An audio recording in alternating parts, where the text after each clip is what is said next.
రాష్ట్రంలో యూరియా కష్టాలతో రైతులు ఇబ్బంది పడుతుంటే యాప్ పేరుతో కొత్త డ్రామాలకు తెరలేపుతున్నారని విమర్శించారు బీఆర్ఎస్ వర్కింగ్ ప్రెసిడెంట్ కేటీఆర్.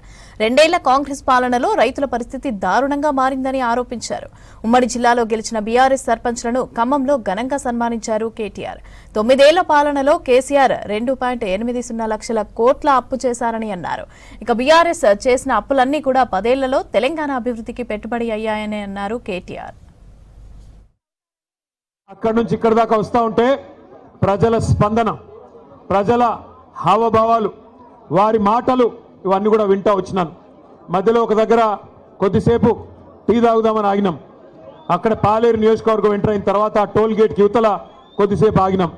ఆగితే 2-3 రైతన్నలు వచ్చారు.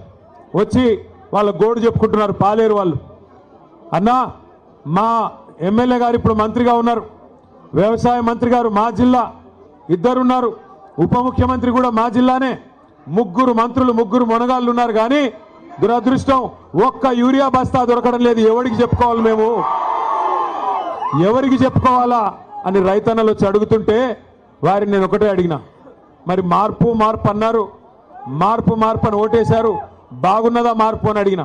గల్లీ టు ఢిల్లీ ఏ ఎన్నికైనా కావచ్చు, కారు గుర్తు మీద ఎవరు వచ్చినా కేసీఆర్ గారే నిలబడ్డారనుకొని కళ్ళు మూసుకుని కారు గుర్తు కొట్టేయండి తప్ప దయచేసి కోపాలు, తాపాలు, భిన్న అభిప్రాయాలు మనకొద్దు.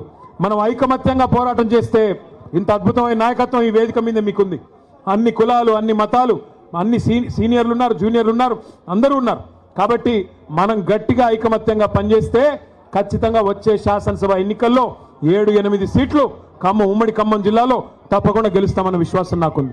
దయచేసి కాకపోతే నేను మిమ్మల్ని కోరేది, మనం తొందరలోనే మున్సిపల్ ఎన్నికలు ముగిసిన తర్వాత సభ్యత్వ నమోదు కార్యక్రమం, కొత్త కమిటీల ఏర్పాటు అవన్నీ కూడా ఉంటాయి. మండల కమిటీలు కానీ, జిల్లా కమిటీలు కానీ, నియోజకవర్గ స్థాయిలో పదవులు కానీ కొత్తగా చాలా మందికి ఇచ్చుకునే అవకాశం కూడా ఉంటుంది. దయచేసి అందరం కూడా పెద్దలు కేసీఆర్ గారి ఆలోచన మేరకి ఈ సంవత్సరం మొత్తం కూడా 26వ సంవత్సరంలో ఒకవైపు ప్రజల కోసం పోరాటాలు చేస్తూనే మరొక వైపు పార్టీ నిర్మాణం మీద దృష్టి పెట్టి ముందుకు పోదామని చెప్పి